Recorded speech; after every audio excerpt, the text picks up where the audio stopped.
Pope Francis, the first Latin American leader of the Roman Catholic Church, has died.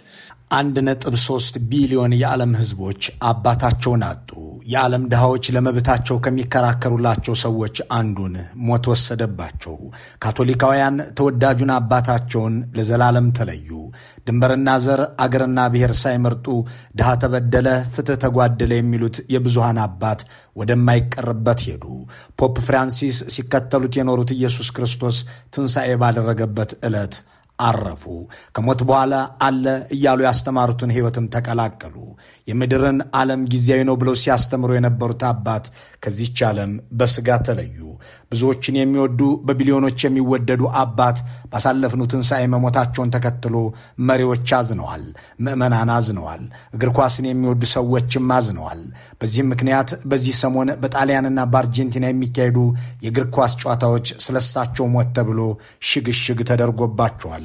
ጳጳሱ የእግር ኳስ ዓለም ወዳጅ ነበሩ። ተጫውቻው ቃለሁ ብለው በመጽሐፋቸውም ጽፈዋል። አርጀንቲናውያን አርጀንቲናን እግዚአብሔር ሲወዳት ለሁለተኛ ጊዜ አየን ብለው የሚናገሩላቸው ከእግር ኳስም ጋር አነጻጽረው ነው። የመጀመሪያው ወደ 1986 ይመለሳል። አርጀንቲና ዋንጫ እንድታነሳ ያደረገው አንድ ጎል የገባው በዲያጎ ማራዶና እጅ ነው። ማራዶና ይህንን ከዳኛ ተደብቆ ጎል ያስቆጠረበትን እጁን የእግዚአብሔር እጅ ይለው ነበር። ስለዚህ ጉዳይ የሚናገሩት አርጀንቲናዎች እግዚአብሔር መጀመሪያኛን የጎበኘን በማራዶና እጅ ባስቆጠርነው ጎል የዓለም እግር ኳስ ዋንጫን ከእንግሊዝ ስንነጥቅ ነው ይላሉ። በመቀጠልም እግዚአብሔር እንደሚወደን ያወቅነው አባታችን አቡነ ፍራንሲስ የዓለም ካቶሊኮች አባት ሆነው ቫቲካን ሲገቡ ነው ይላሉ። እግር ኳስን አብዝተው የሚወዱት የእግር ኳሱ ባለቅኔ ዘ ፖይት ኦፍ ሶከር ከሚሉት ከማራዶናም የአርጀንቲና ብሔራዊ ቡድን 10 ቁጥር መለያን በስጦታ የተበረከተላቸው አቡኑ በካታር የተዘጋጀውንና ከፈረንሳይ ጋር ተጋጥማ አርጀንቲና ያነሳችውን የዓለም ዋንጫ በቴሌቪዥንም በአካልም አልተመለከቱትም። ምክንያታቸው ወዲህ ነው። ነገሩን በዝርዝር እንመለከተዋለን። ከ88 ዓመታት በፊት በነበረው ታሳስ በዚያች ቦነስ አይረስ በተሰኘች አርጀንቲና መዲና አንድ ጆርጌ ማሪዮ በርጎሊዮ የተባለ ሕፃን በአንድ ገቢያቸውን በባቡር ጣቢያ ስራ ላይ ከመሰረቱ አባትና የቤት እመቤት ከሆኑ እናት ሲወለድ ለዓለም የሚጸልይ ስለ ሰው ልጆች ሁሉ የሚጨነቅ ስመጥር ይሆናል ብሎ የሚገምት ከነበረ እሱ ነብይ ነው። የሆነው ግን እንዲያ ነበር። በካቶሊክ አማኞች ዘንድ የመጨረሻውን እርከን ያዙት አባ ፍራንሲስ ጆርጌ ማሪዮ የሚለውን ስማቸውን ትተው ለጵጵስና የመረጡትና እስከ ሞት አብሯቸው የዘለቀውን ስም የወሰዱት ከመካከለኛው ዘመን የካቶሊክ ቅዱሳን መካከል አንዱ የሆኑትን የቅዱስ ፍራንሲስ አሲስን ስም ነበር። ከብዙ የካቶሊክ ቅዱሳን መካከል የእሳቸውን ስም የመውሰዳቸው ምክንያት ለድሃዛኝ ለተገፋ ተቆርቋሪ ስለሆኑ ነበር። እናም አቡነ ፍራንሲስ ዘመናቸውን የቋጩት የተዋሱትን ስም የሚመጥን ተግባር በማድረግ ነበር። የድሃ ተቆርቋሪ የተበዳይ ድምጽ ነበሩ። ለኢትዮጵያን ተበዳዮችና ተገዳዮች ቆመው ጸልየዋል፣ በአደባባይም ጮኸዋል። የኢትዮጵያ ጳጳሳትና ፓስተሮች እንዲገደሉ ስለፈረዱባቸው ኢትዮጵያውያን እኒህ ካቶሊካዊ አባት በዓለም ፊት ስለ ኢትዮጵያውያን ተከራክረዋል፣ በደልን ለዓለም ነግረዋል። ነገሩን ዘርዝረን ከማስታወሳችን በፊት ግን አንድ ንጽጽር ይቅደም። ቦነስ አይረስ ለዓለም ህዝቦች እኩልነት የሚታገል ስለ ሰው ልጆች መብት ሁሉ ሲፋለም ዕድሜውን የሚገፋ የ21ኛው ክፍለ ዘመን ዓለም አቀፍ አርበኛ አበርክታለች። ስሙንም ቼ ጉቬራ ብላው ነበር። ቼ በሞተ በ10ኛው ዓመት የተቀቡትና የቦነስ አይረስ ሊቀ ጳጳስ ተደርገው የተሾሙት አቡነ ፍራንሲስ ልክ እንደ አገራቸው ልጅ አብዮተኛ ባይሆኑም ሃይማኖተኛ ሆነው ስለ ዓለም እኩልነትና ሰላም ታግለዋል። አባ ፍራንሲስ ከ10 ዓመት በፊት ወሩ መስከረም በሆነ ጊዜ በ2015 ቼ ለዓመታት ወደ ታገለባት ኪዩባ አቅንተው ነበር። ለምዕመኑ ንግግር ለማድረግም የቼ ጉቬራ ሐውልት በቆመበት በሃቫናው የአብዮት አደባባይ ተገኙ። በወቅቱ የኩባው ፕሬዝዳንት የቼ የትግል ጓድ የአብዮተኛውና የኮሚኒስቱ ፊደል ካስትሮ ታናሽ ወንድም ራውል ካስትሮ አገሪቱ ፕሬዝዳንት ነበሩ። ህዝቡ ወጥቶ ተቀበላቸው።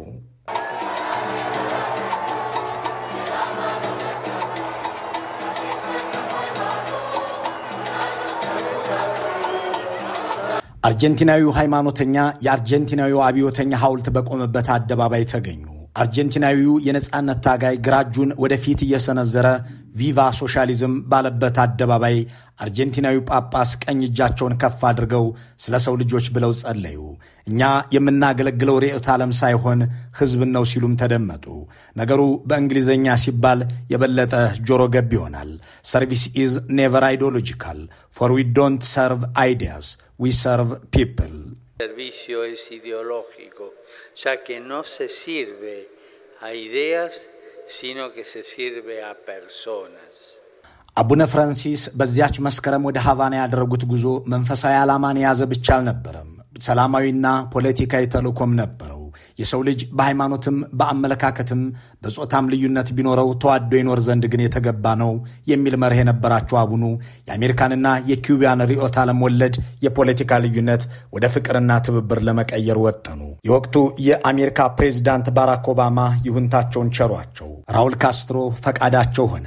አቡነ ፍራንሲስም ወደ ሃቫና በረሩ። ከአብዮት አደባባይ መንፈሳዊ አገልግሎታቸው በኋላም በቀጥታ ያመሩት ወደ አብዮተኛው ፊደል ካስትሮ መኖሪያ ቤት ነበር።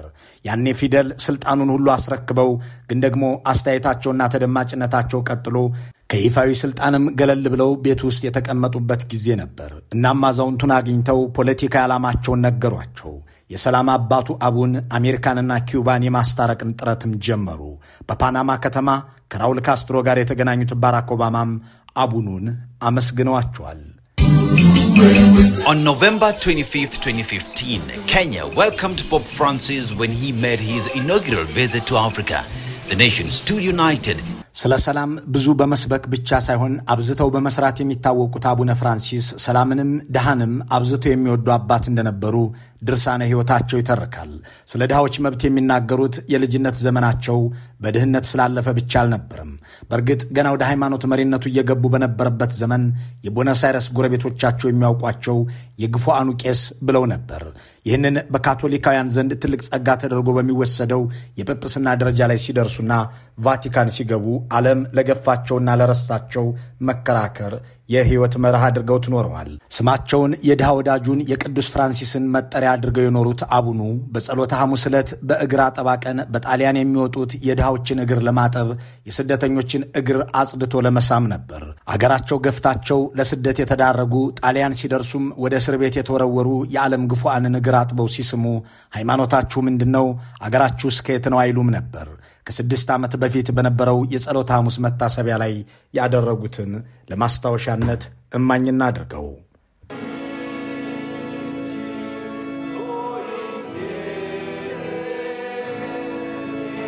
የሀብት ፍትሃዊ ክፍፍል እንዲኖር የጾታ መድሎ እንዲቀር ማንነትን መሰረት ያደረገ ማግለልም እንዲያበቃ አብዝተው ይጸልዩ የነበሩትንና ይናገሩ የነበሩትን አቡነ ፍራንሲስን ያስተዋለው ሃንጋሪያዊው ፈላስፋና ኢኮኖሚስት አንቶኒ ዲጃዛይ ቼኩቬራ ኢን ዘ ቫቲካን የሚል መጣጥፍ አስነብቧል። የነዚህን የሁለት ዓለም ሰዎች ሁኔታ የመረመረው ፈላስፋው ከነዚህ ሰዎች ሕይወት ውስጥ ያለው ጋርዮሽ የአንድ አገር ልጅነት ብቻ አይደለም ብሎ ለድሃ ያላቸው ተቆርቋሪነት፣ ለተጨቋኝ ያላቸው ወገናዊነት የተመሳስሏቸው አዕማድ ነው ይላል። አንቶኒ ትንተናውን ሲቀጥል የቼ እኩልነትና የጸረ ጭቆና አስተምሮ የሚቀዳው ከአብዮት ሲሆን የአቡኑ ደግሞ ከክርስትና ይመነጫል ይልና ከክርስቲያናዊ ሕግጋትና ሞራል የሚነሳው የአቡነ ፍራንሲስ የመብት ጥሪ በግልጽ የተንጸባረቀበትንና አቡኑ በ2015 በአሜሪካ ኮንግረስ ፊት ቆመው ያደረጉትን ንግግር ያስታውሳል። በዚህ ንግግራቸው ካቶሊካዊ ጳጳስ እንዲህ አሉ። ሀብትን መፍጠርና በፍትሃዊነት ማከፋፈል ችላ ልንለው የማይገባን ነገር መሆኑን ሳልናገር ብሄድ መልካም አይደለም። የተፈጥሮ ሀብትን የመጠቀም መብት ቴክኖሎጂን ለሰው ልጅ በሚጠቅም አኳኋን የመተግበር ሂደትና ለምንዳ ያለን አመለካከትን ማረም ዘመናዊና አካታች ኢኮኖሚ ለመተግበር የሚደረገውን ሂደት ያስተካክለዋል። ሃንጋሪያዊ ፈላስፋ ይህን ንግግራቸውን በብዙ ይተነትነዋል። ከነጻ ገበያ መርሆችና ከፖለቲካ አስተምሮች አንጻር በዚያ ያሉ አንቀጾችን ጨምሮ ካተተ በኋላ አቡኑ የአየር ንብረት መዛባትንና የደን መጨፍጨፍንም የሚመለከቱት ከድሃዎች አንጻር ነበር በማለት ሰዋዊና ማህበረሰባዊ መራቆታችን የአካባቢ መራቆትን እያስከተለ ነው። ይህንን እስካላስተካከልን ድረስ ሳይንሳዊ ጥናቶችም እንደሚነግሩን በዚህ የአካባቢው መራቆት ድሃዎች ፍዳቸውን እያዩ ይቀጥላሉ ሲሉ በአንድ ወቅት ያደረጉትን ንግግር ያጣቅሳል። ለድሃዎች አንደበት ብቻ ሳይሆኑ ቤትም የነበሩት አቡነ ፍራንሲስ በቫቲካንና ሮማ አካባቢ የሚኖሩ ስደተኞችንና ድሃዎችን በየጊዜው ከመጎብኘታቸው በተጨማሪ ከ8 ዓመታት በፊት በጣሊያንና አካባቢው የከፋ ቅዝቃዜ ተከስቶ የሰዎች ሕይወት ሲያልፍ የቫቲካንን ትልቁን ሕንፃ ቤት አልባ ስደተኞችና የጎዳና ተዳዳሪዎች እንዳርፉበት ክፍት አድርገዋል። ይህንን ሲያደርጉም በሃይማኖቱ ምክንያት ሰዎችን ለይተው አላስገቡም። በዚያ ፕላዛ ውስጥ የተጠለለ ሁሉ ከየትኛው ሃይማኖት ነህ፣ ወገንህ ከየት ነው ተብሎ አልተጠየቀም። ሁሉም ገብቷል። He remembered them last week in the Angelus prayer at the beginning of the cold wave. In questi giorni di tanto freddo ተደማጭነታቸውንና ተጽዕኖ ፈጣሪነታቸውን በቅጡ የተጠቀሙበት እኒህ መንፈሳዊ አባት በጦርነት ለሚሞቱ የዓለም ሰዎች በወገኖቻቸውና በጠላቶቻቸው ስለተጨከነባቸው ህዝቦች እስከ አርያም ጮኸዋል። በአውሮፓና አሜሪካ አስታጣቂነት በእስራኤል ወራሪነት የሚወጋው የጋዛ ህዝብ ተኩስ አቁም እንዲደረግለት ደጋግመው ተማጽነዋል። የሩሲያው ፕሬዝዳንት ወደ ዩክሬን ሰራዊታቸውን ለወረራ ባሰማሩበት ወቅት ፑቲን ሆይ ይህንን አውዳሚ ጦርነት ታቆመው ዘንድ ከአንተ ጋር ለመነጋገር ሞስኮ መምጣት እሻለሁ። ይህ በሁለት አገሮች መካከል የሚካሄድ ውጊያ አይደለም፣ የዓለም ጦርነት እንጂ ብለው ጠይቀው ነበር። በኢትዮጵያ ውስጥ የኤርትራና የብልጽግና ኃይሎች 7 ሚሊዮን ህዝብ በትግራይ ክልል ውስጥ ከበው ሲያስርቡና ሲገድሉ ክርስቲያን ወገኖቻቸው እንዲያልቁ የጴንጤ መንግስት ነው የሚሉትን የአብይ አህመድን አገዛዝ ደግፈው የኦርቶዶክስ ጳጳሳት ጦር ሲመሩ እኒህ ካቶሊካዊ አባት ግን ጦርነቱ እንዲቆም የተራቡ የእግዚአብሔር ልጆች ደግሞ ምግብና እርዳታ እንዲደረግላቸው ከቫቲካን ይማጸኑ ነበር። የአገሪቱ መንጋ ለምን አይገነጠሉልንም የሚሉ ከንቲባን ጣይቱ እያለ ሲያሞግስ እኒህ አርጀንቲናዊ ጳጳስ መነኩሴ ግን የኢትዮጵያን አንድነትና ማህበራዊ ግንኙነት እንዲመለስ በአደባባይ ይጸልዩ ነበር። I'm especially close to the people of the region of Tigray in Ethiopia struck by a grave humanitarian crisis. በኢትዮጵያ ትግራይ ክልል ስላለው የሰብአዊ ቀውስ እንጸልያለን። በዚያ ረሃብና የምግብ ችግር አለ። በጋራ እንጸልይላችሁ። የግጭት እንዲቆም ሰዎች ምግብና መድኃኒት ያገኙ ዘንድ የኢትዮጵያን ማህበራዊ አንድነት የሚመለስ ዘንድ እንጸልይ። And the return of social harmony. l'armonia sociale. ብልጽግናና መንጋ ደጋፊዎቹ ሚሊዮን ህፃናትን የሚያስርቡበትን አያሌ እናቶችን ለሞት የሚዳርጉበትን ያንን የልቂት ዘመን የሚቃወምባቸውን ሰው ሁሉ ጁንታ ይሉት ነበር። በአገር ውስጥ የነሱን ጦርነት የተቃወመባቸውን መንጋዎቹ መንግስታችን ሆይ ግደልልን ብለው ይጠይቃሉ። አገዛዙ የመንጋዎቹን ጩኸት ሰምቶ ግማሹን ወደ አዋሽ አርባ ያግዛል፣ ከፊሉንም ይገድል ነበር። በሩቅ የሚገኙት አቡነ ፍራንሲስ ግን በኦርቶዶክስ ወገናቸው ላይ ጭከና ካደረጉት የኢትዮጵያ ጳጳሳት በላይ ድምጽ ሆነው ያንን ወንጀል ለዓለም ነግረዋል። ከተበዳዮችም ጎን ቆመዋል። ዛሬ የህልፈታቸው ዜና ሲሰማ ደግሞ ደብረጽዮን ገብረ ሚካኤልም አብይ አህመድም ጌታቸው ረዳም አቡነ ማቲያስም ብቻ ሳይሆኑ የኢትዮጵያ እስልምና ጉዳዮች ምክር ቤትና ሌሎች የኢትዮጵያ ሃይማኖት ተቋማትም ሐዘናቸውን ገልጸውላቸዋል። አቡነ ፍራንሲስ እንዲህ ባለ መልኩ ገዳይም ሟችም የሚያዝንላቸው ሰው ብቻ አልነበሩም። ለገዳይና ለሟችም እኩል የሚጸልዩም ሰው ነበሩ። አቡነ ፍራንሲስ እንዲህ ባለ መልኩ የተበዳዮች ድምጽ የድሃዎች አንደበት ሆነው ከማለፋቸው በተጨማሪ ስለ ሰው ልጅ እኩልነትም ብዙ ሰብከዋል። ሴቶችን በቫቲካን ቤተክርስቲያን ውስጥ ኃላፊነት በመስጠት የመጀመሪያው ጳጳስ የሆኑት አቡኑ ሰው በጾታው ምክንያት አድሎ ሊደረግበት አይገባም የሚል እምነት ነበራቸው። በቫቲካን 70 አባላት ባሉትና የቤተክርስቲያኗን ፋይናንስ በሚቆጣጠረው ምክር ቤት ውስጥ 15ቱ ሴቶች እንደሆኑ አድርገዋል። ራፋኤል ፔትሪኒ የተባሉ ሴት ካቶሊካዊት የቫቲካን ከተማ ፕሬዝዳንት እንደሆኑ ሾመዋቸዋል። ለጾታ እኩልነት ቀናይነት የነበራቸው አቡኑ በአንድ አወዛጋቢ ንግግራቸውም ይታወቃሉ። ይህ አነጋጋሪ ንግግራቸው የተመሳሳይ ጾታ ጋብቻ ወንጀል አይደለም የሚል ነበር። በእርግጥ በግልጽ ቋንቋ ነገሩን ደጋግመው አብራርተውታል። የተመሳሳይ ጾታ ጋብቻ በሃይማኖት ሕጋችን ኃጢአት ነው፣ በመንግስታት ሕግ ግን ወንጀል አይደለም ብለዋል። ይህንን ለማለት ያበቃቸውም በምዕራቡ ዓለም መንግስታት ዘንድ ይህ እንደ መብት መቆጠሩ ነበር። ሆኖም በመንፈሳዊ ዓለም ቅጣትን የሚያስከትል ኃጢአት መሆኑን አበክረው ተናግረዋል።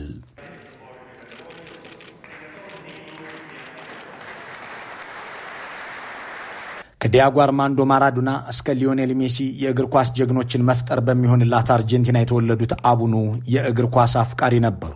በርግጥ እንደ አብዛኛው አርጀንቲናዊም በልጅነታቸው እግር ኳስ ሲጫወቱ እንደነበር ተጽፏል። በቦነስ አይረስ ጎዳናዎች ላይ ባደረጉት የኳስ ጨዋታ ወቅት የልጅነት ጓደኞቻቸው ባለ ሁለት ግራግር እያሉ ያፌዙባቸው እንደነበር ጽፈዋል። ሳን ሎሬንዞ ዲ አልማግሮ የተሰኘው የአርጀንቲና እግር ኳስ ቡድን ደጋፊ ሆነውም ከቦነስ አይረስ ወጣ ብሎ በሚገኘው ስታዲየም ውስጥ በልጅነታቸው ከአባታቸው ጋር በመታደም ግጥሚያዎችን ይመለከቱ ነበር። የዚህ ቡድን ደጋፊነታቸው ምንጭም ማህበራዊ መደብ እንደሆነ የሚያነሱ ሰዎች ክለቡ በሰራተኛው የህብረተሰብ ክፍል የሚደገፍ ደግሞም በቄስ የተመሰረተ ነው ይላሉ። ከዚያ በኋላም እግር ኳስን በብዙ የተከታተሉት አቡኑ በአርጀንቲና የእግር ኳስ ከዋክብት ተደጋጋሚ ተጎብኝተዋል። ማራዶናና ሜሲ ቫቲካን ድረስ ሄደው ቡራኪያቸውን ተቀብለዋል። ከአርጀንቲናውያኑ በተጨማሪ ማሪዮ ባላቶሊና ቡፎን አቡኑን በቫቲካን ለማግኘት ከታደሉ የእግር ኳስ ሰዎች መካከል ናቸው። የክሮሺያን ብሔራዊ ቡድን ከዓለም ዋንጫ ውድድር በኋላ ሲባርኩትም ታይተዋል። ስለ ማራዶና ሲናገሩ አርጀንቲናውያንን ለአፍታም ቢሆን ችግራቸውን እንዲረሱ ያደረገ የእግር ኳስ ባለቅኔ ብለውታል። ስፖርትን ሰላምን ለማስፈኛ መሳሪያ አድርገው የሚመለከቱት እሳቸው ስለራሱ ስለ እግር ኳስ ሲናገሩ ደግሞ የዓለም ምርጡ ጨዋታ ነው ብለው ነበር። እንዲህ ባለ መልኩ ለእግር ኳስና ቤተሰቡ ቅርብ ሆነው የኖሩት አቡነ ፍራንሲስ አገራቸው አርጀንቲና ፈረንሳይን አሸንፋ ዋንጫ ያነሳችበትን የካታር ዓለም ዋንጫ በቴሌቪዥንም በስታዲየምም አልተመለከቱትም። ምክንያታቸው ደግሞ ከ30 ዓመታት በፊት አንድ መንፈሳዊ ቃል ኪዳን ገብተው ስለነበር ነው። መንፈሳዊ ኪዳናቸው እግር ኳስን አለማየት የሚል ነበር። ለዚህ ቃላቸው ታምነው አገራቸው ዋንጫ አንስታ የአገራቸው ሕዝብ በደስታ ሲፈነድቅ እሳቸው ቴሌቪዥን ፊትም ስታዲየም ውስጥም አልነበሩም። ጨዋታው ከመጀመሩ አስቀድመው ግን ይህ ውድድር የዓለም ሕዝቦች ሁሉ ለሰላም የሚዘምሩበት መድረክ እንዲሆን ጸልየዋል። ይህንን ስፖርታዊ ክንውን ሰዎች ለፍቅርና ለአብሮነታቸው ይገለገሉበት ዘንድም ቡራኪያቸውን ሰጥተዋል። ይህንን ሁሉ ያስተዋሉት የእግር ኳስ ሰዎችና ተቋማት ሞታቸውን ተከትሎ የተለያዩ እርምጃዎችን ወስደዋል፣ አስተያየታቸውንም ሰጥተዋል። የፊፋው ኢንፋንቲኖ እግር ኳስ ወዳጇን አጣች ብለዋል። በጣሊያን የትኛውም ስፖርታዊ ክንውን ከመጀመሩ አስቀድሞ ለእኒህ አባት የ1 ደቂቃ ጸሎት እንዲደረግ ታዟል። በጣሊያን ሴሪአ ትናንት ሰኞ ሊካሄድ የነበሩ 4 ውድድሮች ወደ ረቡዕ እንዲገፉ ተደርገዋል። በአርጀንቲናም እንዲሁ ሆኗል። ያከበሩት እግር ኳስ ያከብራቸው ዘንድ ዓለም እንዲህ እያደረገ እያሰባቸው ነው። በብዙ የዓለም ክፍል የዞሩት ከመካከለኛው ምስራቅ አቡዳቢ እስከ ምስራቅ አፍሪካ ናይሮቢ፣ ከሰሜን ዋልታ እስከ ደቡባዊ ንፍቀ ክበብ ዓለምን ዞረው ያስተማሩት አቡነ ፍራንሲስ አሁን የምድር ሕይወታቸውን በ88 ዓመታቸው አጠናቀዋል። አፈርነህና ወደዚያው ትመለሳለህ የሚለውን ወንጌል እንዳስተማሩት ሁሉ እሳቸውም እንዲሁ ሆነዋል። መልካሙን ሁሉ በመመኘት በዚሁ እንሰናበታለን።